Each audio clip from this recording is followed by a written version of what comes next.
Hello friends, welcome back to my channel. कैसे हैं आप सब लोग? आशा करती हूँ अच्छे होंगे, स्वस्थ होगी। हमारी शोल्डर आर्म होल नेक विड्थ की सीरीज चल रही है जिसमें हम चेस्ट बेसिस पर अपने आर्म होल वगैरह लेना सीख रहे हैं। आज जो हमने वीडियो में सीखना है वो हम शोल्डर लेंगे।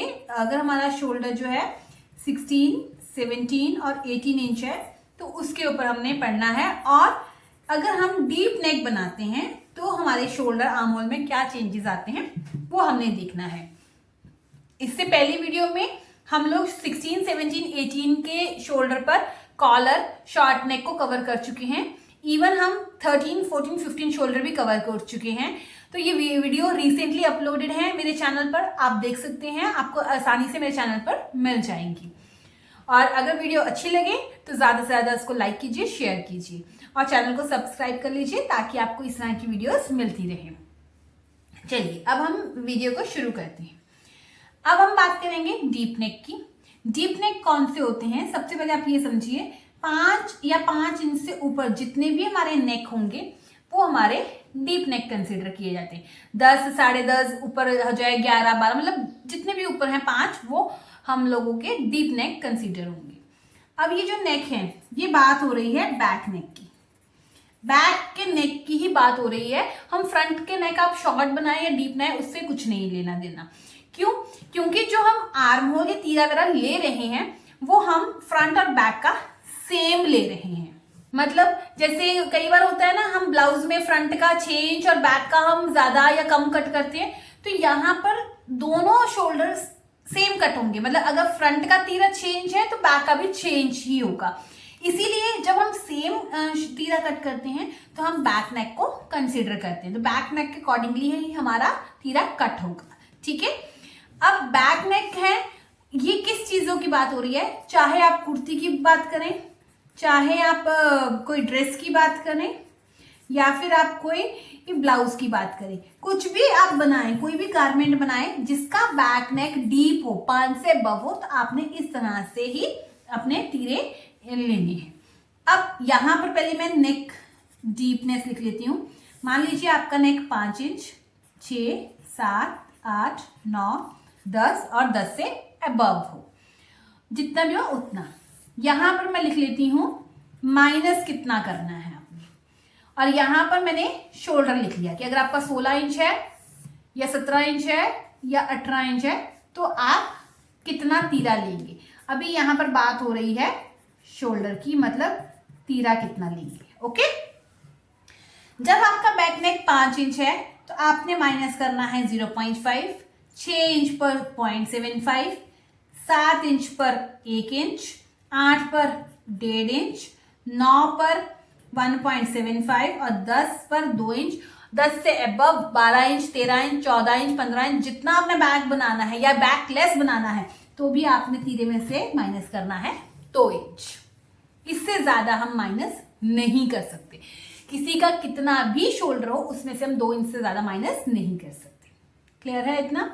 अब ये 2 इंच कहां से माइनस होगा? तो इसके लिए हमें क्या करना है? शोल्डर का हाफ करना है। तो 16 को हम हाफ करेंगे, कितना आया? 8 इंच। 17 को हमने हाफ किया तो कितना आया? 8.5 इंच। इसको हाफ किया तो कितना आया? 9 इंच। तो ये 8, 8.5, 9 में से हम ये वाले पॉइंट्स माइनस करेंगे। ठीक है। अब देखिए, 8 में से 8 माइनस आधा इंच तो कितना आ गया? 7.5। 8 में से 0.75 माइनस किया तो कितना आ जाएगा हमारे पास? 7.25। 8 में से 1 इंच माइनस किया 7 इंच। 8 में से 1.5 इंच माइनस किया तो कितना आएगा? 6.5 इंच। 0.75 माइनस किया 6.25। 8 में से ये माइनस किया 2 इंच माइनस किया तो आया 6 इंच। सेम चीज 8.5 में से 8.5 में से आधा इंच माइनस किया तो 8 इंच। 0.75 माइनस किया तो 7.75। 1 इंच माइनस किया तो 7.5। 1.5 इंच माइनस किया तो 7 इंच। 0.75 माइनस किया तो 6.75। यहां पर आ जाएगा 6.5 इंच। ठीक है। और 9 में सेम चीज हम 8.5 इंच, यहां माइनस करेंगे तो 8.25। 1 इंच माइनस करेंगे तो 8 इंच। यहां पर अगर माइनस करेंगे मतलब 9 में से 1.5 इंच माइनस किया तो 7.5 इंच, 9 में से 1.75 माइनस किया तो 7.25 और 2 इंच माइनस किया तो 7 इंच। अब आपने इतने इतने तीरे लेने हैं। कब लेने हैं? जब आपका अगर शोल्डर 16 इंच का है और आप 5 इंच नेक बना रहे हो तो आप लोगे 7.5 इंच का शोल्डर। अगर आपका 16 इंच का शोल्डर है और आप 9 इंच नेक बना रहे हो तो आपने तीरा लेना है 6.25। सिमिलरली अगर आपका शोल्डर 17 इंच का है तो आप 6 इंच नेक बना रहे हो तो आप तीरा लोगे इतना। और अगर आप 10 इंच का बना रहे हो तो 6.5 इंच। तो आपने अपने शोल्डर यहां से देखने हैं कि कितना शोल्डर आपका है। जैसे मान लीजिए आपका शोल्डर 17 इंच है और आप 7 इंच का नेक बना रहे हो तो 17 इंच का शोल्डर ये लाइन देखनी है। 7 इंच का नेक है तो ये लाइन देखिए, तो 7.5 पर आपने तीरा ले लेना है अपना। क्लियर है इतना? इसका स्क्रीनशॉट ले लीजिए, आपको आसानी हो जाएगी एकदम एग्जैक्ट मेजरमेंट लेने में। अब हम इसकी ड्राफ्टिंग देखते हैं, क्योंकि जब डीप नेक होता है ना उसमें फ्रंट क्रॉस और बैक क्रॉस को बहुत ध्यान में रखना होता है। वो हम लोग अगर शेप गलत दे देंगे तो हमारा ब्लाउज खिंचता है या कुर्ती खिंचती है। देखिए मान लीजिए मैं ले लेती हूँ कि मेरा जो शोल्डर है वो 17 इंच का है, चेस्ट जो मेरी है वो 44 इंच की है और जो बैक नेक मैं बना रही हूँ वो मैं 9 इंच बना रही हूँ। ठीक है, इतना ले लिया। यहां से ये मेरा फैब्रिक आ गया है, ये मैंने फैब्रिक ले लिया। वीडियो को आगे देखने से पहले आपसे एक रिक्वेस्ट है, वीडियो में नीचे जब भी आप वीडियो देखते हैं तो नीचे आपको एक लिंक मिलेगा, हाइप ऑप्शन मिलेगा। जैसे जहां पर लाइक होता है, डाउनलोड होता है, शेयर का ऑप्शन होता है, वहीं पर हाइप का ऑप्शन भी होता है। आप वीडियो को हाइप कीजिएगा जिससे स्कोर मिलते हैं और वीडियो ज्यादा से ज्यादा लोगों तक पहुंचती है। तो अगर आपको वीडियो अच्छी लगे तो वीडियो को जरूर हाइप कीजिएगा ताकि ये वीडियो ज्यादा लोगों तक पहुंच सके और सबको इसका बेनिफिट मिल सके। चलिए, अब मेरा शोल्डर कितना है? 17 इंच। तो 17 इंच है, बैक नेक कितना है? 9 इंच। तो हमने क्या देखना है? 17 इंच का शोल्डर है, 9 इंच मेरा नेक है, तो कितना मैं शोल्डर लूंगी? 6.75। तो मैंने यहां से 6.75 पर मार्किंग कर ली। ये मेरा आ गया तीरा। ओके, अब जब भी हमारा जो है डाउन करना होता है, डीप नेक होता है, तो डाउन कितना करते हैं हम? सिर्फ 1/4 इंच। तो यहां से ये 0.25 मैंने डाउन कर दिया। क्लियर है? अब इसके नीचे मैंने आर्म होल का मेजरमेंट लेना है। यहां पर जो आर्म होल में हम फॉर्मूले लगाएंगे वो लगाएंगे डीप नेक के फॉर्मूले। तो डीप नेक के कौन से फॉर्मूले हैं? इस तरह से, यहाँ पर चेस्ट लिखी हुई है, यहाँ पर आर्म होल के फॉर्मूले लिखे हुए हैं। आपकी चेस्ट जिस भी कैटेगरी में आती है आपने उसके सामने वाला फॉर्मूला अप्लाई करना है। मान लीजिए आपकी चेस्ट 28 से लेकर 31.75 के बीच में है तो आप ये फॉर्मूला लगाएंगे। अगर आपकी चेस्ट यहाँ से इसके बीच में है तो आप ये फॉर्मूला लगाएंगे। अगर आपकी चेस्ट 36 से लेकर 40.75 तक है तो आपने ये फॉर्मूला लगाना है। 46 प्लस है तो आप ये फॉर्मूला अप्लाई करेंगे। जो भी आपकी चेस्ट हो उसका साइज यहां से देखेंगे, उसके सामने वाला आपने फॉर्मूला अप्लाई करना है। अब मेरे केस में जो चेस्ट है वो 44 इंच है, 44 इंच यहां आती है इस केस में, तो मैं फॉर्मूला लगाऊंगी चेस्ट डिवाइडेड बाय 6। तो चेस्ट है 44 डिवाइडेड बाय 6, कितना आया? 7.3। 7.3 है, आप इसको 7.25 भी ले सकती हैं। तो अब यहां से मेजरमेंट लिया जाएगा 7.25 इंच का। 7.25 इंच लिया और ये मेरी चेस्ट लाइन आ गई। ओके, तो ये आ गया 7.25 इंच। क्लियर है? फिर आपने यहां से मेजरमेंट लेना है फिटिंग का, ये फिटिंग का मार्किंग, और 1.5 से 2 इंच जो आपका एक्स्ट्रा मार्जिन होता है वो आपने मार्किंग कर लेनी है। इसके बाद अगर आपका ब्लाउज है तो ब्लाउज की फिटिंग दे दीजिए, कुर्ती है तो कुर्ती की फिटिंग दे दीजिए, कोई गारमेंट है तो उसका शेप दे दीजिए। ठीक है, हमारा काम मेन यहां पर है। अब जब हम इस तरह से ड्राफ्टिंग कर लेते हैं तो हम क्या करते हैं? आर्म होल की शेप देते हैं। आर्म होल की शेप कैसे देनी है? हम इसका सेंटर निकालेंगे। ओके, पर हमने आर्म होल को बहुत डीपली इसको इस तरह से नहीं बनाना है, क्योंकि अगर हम ऐसा करते हैं ना तो क्या होगा, हमारा जो पीछे से जो कुर्ती होती है बैक साइड शोल्डर से वो खिंचती है। कई बार आपने कहा है कि मैम हमारा वैसे तो हम सारे मेजरमेंट सही लेते हैं, बट जब हम बाजू को आगे करते हैं ये तो हमारा बैक साइड से गला भी खिंचता है और आर्म बैक क्रॉस भी खिंचता है। तो वो क्यों होता है? क्योंकि आपने बैक क्रॉस की शेप सही नहीं ली होती। तो अब हम शेप कैसे लें तो वो ध्यान में रखिए। देखिए, जब भी आपका नेक, जब आप 8 इंच से ऊपर हो, 8, 9, 10 या 10 से ऊपर हो, तो आपने शेप कैसे देनी है। पहले आप ये देखिए, अगर 5, 6, 7 इंच है तो आप कैसे शेप देंगे। 5, 6 या 7 इंच का नेक है तो आपने ऐसे ही यहां तक आधे तक आना है और ऐसे ही बैक क्रॉस की शेप दे देनी है।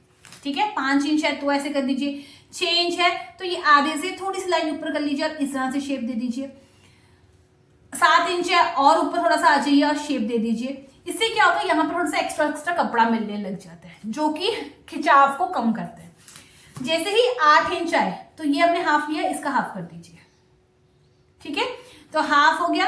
उसके बाद अब आपने जो शेप देनी है वो इस तरह से देंगे, यहां से आप शेप देंगे ऐसे, यहां से इस तरह से खड़ी सी शेप, ये आ गई बैक क्रॉस। 9 इंच है तो एकदम ऐसे ऊपर से और शेप दे दीजिए। जब 10 या 10 से ऊपर आ जाए तो यहाँ पे सिर्फ और सिर्फ स्टिचिंग का मार्जिन छोड़िए और डायरेक्टली इस तरह से आपने शेप देनी है, ऐसे खड़ी सी शेप। समझ आ रही है? काफी लाइंस हो गई हैं, आई होप आपको समझ आया होगा। जैसे अब जो शेप आई है, अगर आपका 10 इंच से ऊपर है या 9 इंच है तो इस तरह से आपकी ये शेप आई है, खड़ी शेप। इससे क्या हुआ, देखो जब आप यहां से शेप दे रहे थे तो आपका कपड़ा यहां तक कट गया। अब मैंने जो बैक क्रॉस की शेप दी है वो यहां तक दी है तो मेरे पास इतना कपड़ा एक्स्ट्रा हो गया। जब ये एक्स्ट्रा कपड़ा मुझे मिलेगा तो क्या होगा, मुझे पीछे से खिंचाव महसूस नहीं होगा क्योंकि थोड़ा सा स्टिचिंग में चला जाएगा तो इतना कपड़ा तो मेरे को हेल्प कर रहा है कंफर्टेबल होने में। बट यहाँ पर आप कटिंग करते हो फिर स्टिचिंग में भी चला जाता है तो वो आपको टाइट हो जाता है पीछे से। इसीलिए जब डीप नेक होते हैं तो हमें बैक क्रॉस और फ्रंट क्रॉस की शेप अच्छे से देनी होती है। इतना हो गया। अब मान लीजिए 9 इंच था तो मैंने यहां से ये मैंने बैक क्रॉस की शेप दे दी। अब फ्रंट क्रॉस की शेप कैसे आएगी, ये बैक क्रॉस से आधा इंच अंदर आएंगे आप, यहां से नहीं आना है, इससे आधा इंच अंदर आएंगे और यहां से इस तरह से आपने शेप दी। ये आपके फ्रंट क्रॉस की शेप हो गई। क्लियर है इतना? इस तरह से हम बैक क्रॉस और फ्रंट क्रॉस को चेंज करते हैं। इतना होने के बाद हमारा आर्म होल हो गया, ये भी हो गया। अब हम बात करते हैं नेक की।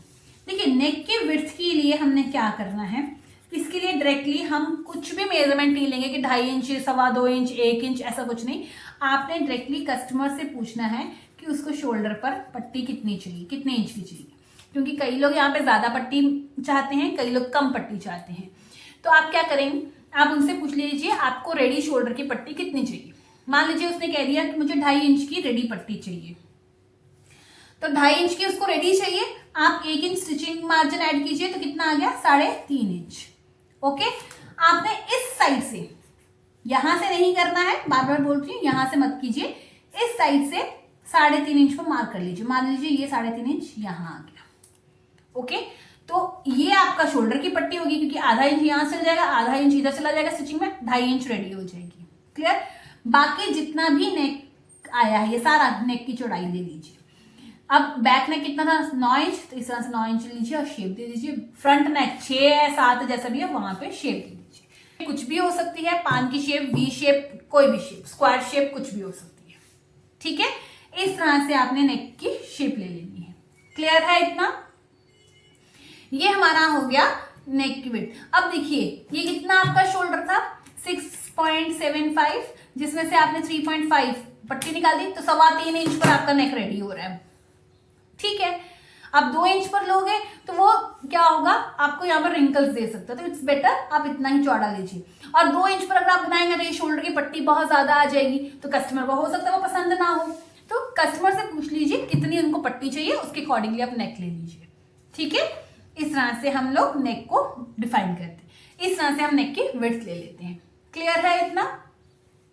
अब हमने देखा ये जो हमने पॉइंट हमने नीचे किया था, इसको फिर हम इसका ज्वाइन करेंगे, ये हमारा जो है कट जाएगा। ठीक है, अब एक चीज ध्यान रखनी है, जो हम शोल्डर में स्लोप देते हैं, शोल्डर की स्लोप है वो आपने 5 इंच से लेके 9-10 इंच तक जो है 0.25 ही लेनी है। ओके, जैसे ही 9 या 10 इंच आए तो हार्डली एक लाइन ही लीजिए, और 10 से ऊपर चल जाए तो बेशक ही आप ये स्लोप लेना छोड़ दीजिए। कारण क्योंकि हम ये स्लोप इसलिए देते हैं ताकि यहाँ पे कॉर्नर ना बने, तो वो कॉर्नर को अवॉइड करने के लिए हम स्लोप लेते हैं। तो जितना डीप हो जाएगा तो हम स्लोप को हटा ही देते हैं। तो इसलिए मैंने कहा डीप नेक में आप सिर्फ 1/4 इंच की स्लोप दीजिए, अगर 10 से ऊपर चला जाए तो ये स्लोप भी देना बंद कर दीजिए। ठीक है, इतना होने के बाद जब आप मेजरमेंट लेते हैं तो आपके पास आर्म होल का भी मेजरमेंट कस्टमर का होना चाहिए। मान लीजिए आपके आर्म होल का मेजरमेंट 21 है, आपने प्रॉपर जो मेजरमेंट लिया है 21 लिया है, तो आप क्या करेंगे, इसमें 1 इंच प्लस करेंगे स्टिचिंग का, तो आपके पास कितना आया 22।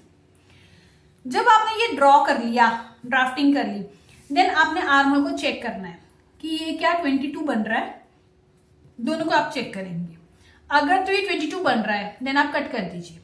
अगर ये 22 नहीं बन रहा है तो आपने क्या करना है, ये जो आपकी चेस्ट लाइन है इसको आप या तो ऊपर शिफ्ट करेंगे या आप नीचे शिफ्ट करेंगे। अब वो कैसे पता चलेगा कि हमें कहाँ शिफ्ट करना है, तो देखिए यहाँ पर अगर मान लीजिए 22 आपको चाहिए बट आपके पास जो आर्म होल आ रहा है वो 20 इंच आ रहा है, मतलब छोटा है, आपको उसको बड़ा करना है। बड़ा कैसे करोगे, जब तक वो लंबा नहीं होगा यहाँ तक, तो बड़ा करने के लिए आपको इस लाइन को नीचे ऐसे शिफ्ट करना पड़ेगा। तो अगर आपका बना हुआ जो आर्म होल है वो छोटा है तो आप लाइन को नीचे शिफ्ट कीजिए। अब आर्म होल की शेप आपकी ऐसे आएगी, देखिए बड़ा हो गया ना शेप, तो इस तरह से। तो आप अब इस तरह से फिर आप शेप देंगे यहां से, तो ये आपके आर्म होल की शेप रीशेप हो जाएगी, नहीं बनेगी, बड़ा हो जाएगा आपका आर्म होल। ठीक है। और अगर आपका ये आर्म होल जो है ऑलरेडी बड़ा है, मतलब आपको 22 चाहिए तो 24 इंच है, तो आप इस लाइन को ऊपर की तरफ शिफ्ट कर देंगे। तो अब आपका आर्म होल अगर बड़ा था तो आपने छोटा करना है, तो आपने यहीं पर आर्म होल आपका फिर खत्म हो गया, तो हो गया छोटा आपका आर्म होल। ठीक है। तो उस हिसाब से आपने लाइन को ऊपर या नीचे शिफ्ट करना है। ये करना क्यों जरूरी है, क्योंकि मैं हमेशा आपको बताती हूँ कि एक ही इंच के शोल्डर, मतलब 17 इंच के बहुत सारे लोग होंगे बट उनका बॉडी का स्ट्रक्चर सेम नहीं होगा। तो सेम नहीं होने की वजह से चेस्ट में किसी में डिफरेंस है, किसी के बाइसेप में डिफरेंस है, तो वो डिफरेंस होने की वजह से उनके आर्म होल में भी डिफरेंस होता है। तो आर्म होल में डिफरेंस आने की वजह से हमें ये आर्म होल लेना भी जरूरी होता है वाइल मेजरमेंट, और इसको चेक करना भी जरूरी होता है वाइल ड्राफ्टिंग। ठीक है। अगर हम ये नहीं करेंगे ना तो हमारे आर्म होल में रिंकल्स पड़ेंगे और नेक भी हमारा खुला है तो वो गिरने के भी चांसेस होंगे। बट अगर आपने आर्म होल अच्छे से लिया हुआ है तो आपके कोई भी प्रॉब्लम नहीं आएगी। ठीक है। इसलिए हमारे लिए आर्म होल लेना बहुत जरूरी होता है। अब नेक्स्ट थिंग, जब हम लोग कई बार ऐसी ड्रेसेस बना लेते हैं जिसमें डार्ट डालने होते हैं, तो जब भी हम फ्रंट में डार्ट डालते हैं, इस तरह से फ्रंट में डार्ट डालेगा फ्रंट आर्म होल में, तो उससे क्या होता है, हमारा फ्रंट का आर्म होल जो है वो उसकी शेप खराब हो जाती है। तो उसकी शेप को कैसे ठीक किया जाएगा, आपने क्या करना है, जो भी आपकी चेस्ट लाइन आएगी उससे आधा इंच नीचे की तरफ लाइन ड्रॉ कीजिए और अपने आर्म होल को रीशेप, ऐसे नया रीशेप बना दीजिए, नई शेप दे दीजिए। क्लियर है। ये करना क्यों जरूरी है, क्योंकि अगर आप डार्ट डालते हैं और इसको रीशेप नहीं करते हैं तो आपका जो आर्म होल है बड़ा, बैक साइड का बड़ा बहुत होगा और फ्रंट का छोटा हो जाएगा और डिफरेंस दोनों में बहुत ज्यादा होगा। उस डिफरेंस को कम करने के लिए या खत्म करने के लिए हम ये रीशेपिंग करते हैं आधा इंच नीचे। अब देखिए, मान लीजिए आपका बैक साइड का आर्म होल 10 इंच है, फ्रंट का भी 10 इंच है, और आपने फ्रंट में डार्ट डाल दी 1.5 इंच की, तो कितना आ गया आपका आर्म होल, 8.5 इंच हो गया। अब फ्रंट का आर्म होल 8.5 और बैक का 10 इंच। अगर आप इसी के ऊपर स्लीव्स ज्वाइन कर देंगे तो क्या प्रॉब्लम आएगी कि आपकी बाजू आगे की तरफ घूमेगी या पीछे की तरफ घूमेगी। ठीक है। और रिंकल्स पड़ेंगे, आर्म होल से नीचे से आपको टाइट होगा, खिंचाव महसूस होगा। तो आपने क्या करना है, डार्ट डालने के बाद ये जो आधा इंच नीचे आए हैं यहां तक आपने आर्म होल की शेप देनी है। जब आप इस तरह से करेंगे ना तो ये जो 1.5 इंच का गैप है ना वो बहुत ही कम हो जाएगा। तो वो मैं अगर हुआ भी तो सिर्फ और सिर्फ आधे इंच का रह जाएगा, मतलब आपका बैक का आर्म होल 10 इंच का तो फ्रंट का 9.5 इंच तक आ जाएगा। आधे इंच का डिफरेंस एक्सेप्टेबल है और वो एडजस्ट हो जाता है, क्योंकि आर्म होल जो है राउंड शेप में जाएगा और उसमें अगर आप स्लीव्स अटैच करोगे तो वो सही शेप में आ जाएगी, कोई प्रॉब्लम नहीं आएगी। बट 1.5 इंच का गैप बहुत ज्यादा है, उसकी वजह से प्रॉब्लम आ सकती है। तो इसीलिए या तो ये इक्वल हो जाए या फिर आधे इंच का भी अगर गैप आ रहा है तो कोई प्रॉब्लम नहीं, क्योंकि जब डार्ट डालते हैं तो थोड़ा बहुत फर्क आता ही है फ्रंट और बैक आर्म होल में। ठीक है। तो इस चीज का आपने जरूर ध्यान रखना है। तो क्या मैंने चीज आपको बताई, ये डार्ट देते वक्त ये नीचे की तरफ आके आपने 1/2 इंच शेप देनी है, और नेक की शेप कैसे देनी बताई है कि आपने इस साइड से मेजर करना है। क्लियर है। अब चाहे आपकी नेक, अब चाहे आपका शोल्डर 18 हो, या 16 हो या 17 हो, इसके अकॉर्डिंगली आप तीरा लीजिए।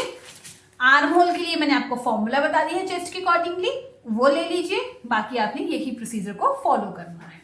इस तरह से अगर आप फॉलो करेंगे तो आपको कभी भी कोई प्रॉब्लम नहीं आएगी। वन थिंग मोर, कई बार क्या होता है, आप लोग व्यूअर्स मुझसे क्वेश्चंस करते हो कि मैम बैक के पल्ले को बड़ा तो नहीं बनाना है। देखिए, जब कॉलर वाले नेक होते हैं तो उसमें हम बैक के पल्ले को बड़ा बनाते ही हैं, शॉर्ट नेक में भी थोड़ा सा पल्ला ऊपर रखते हैं, बट डीप नेक में जरूरी नहीं होता है कि हम बैक के पल्ले को बड़ा रखें। वो हम सिर्फ तभी करते हैं जब हमें लगता है कि क्लाइंट का बॉडी का स्ट्रक्चर ऐसा है कि उसका गला बार बार पीछे की तरफ जाएगा। तो इसलिए जब आप बार बार स्टिचिंग करते हो, आपको समझ आ जाती है, काफी टाइम से आप मेजरमेंट ले रहे हो, तो आपको अपने पता चल जाएगा कि इसका बॉडी का स्ट्रक्चर ऐसा है तो इसका गला बैक की तरफ शिफ्ट होगा ही। तो आप क्या कीजिए, यहां से डीप नेक में जो बैक का पल्ला है सिर्फ और सिर्फ आधा इंच ही ऊपर को बढ़ाएंगे, इससे ज्यादा नहीं बढ़ाएंगे। क्लियर है? और अगर आप न्यू हैं, बिगिनर्स हैं और आपको नहीं पता, कि देख के भी पता नहीं चल रहा कि गला इसको कैसे फिट आएगा कि नहीं आएगा, तो आप क्या कीजिए, जब भी कटिंग करें तो बैक के पल्ले को आधा इंच बढ़ाकर कटिंग कर दीजिए, तो वो प्रॉब्लम ही नहीं होगी। ठीक है? तो क्या है, मैंने आपको बताया कि बैक का पल्ला आधा इंच बढ़ाकर कटिंग कर दीजिए। ठीक है? तो आई होप आपको आज की वीडियो अच्छी लगी होगी, अब कोई डाउट नहीं होगा। अब आपको आर्म होल, नेक, शोल्डर लेने में कभी प्रॉब्लम नहीं आएंगी। मैंने आपको शोल्डर बेसिस के भी फॉर्मूले बताए हैं और चेस्ट बेसिस के भी बता दिए। आपको जो फॉर्मूला इजी लगे आप वो अप्लाई कर सकते हो और रिजल्ट दोनों के सेम ही होंगे। ठीक है? आई होप वीडियो पसंद आई होगी। अगर वीडियो अच्छी लगी हो तो ज्यादा से ज्यादा लाइक कीजिए, शेयर कीजिए, हाइप कीजिए, चैनल को सब्सक्राइब कर लीजिए। अब हम मिलते हैं नेक्स्ट वीडियो में। Till then bye bye, take care, अपना ध्यान रखिएगा, धन्यवाद।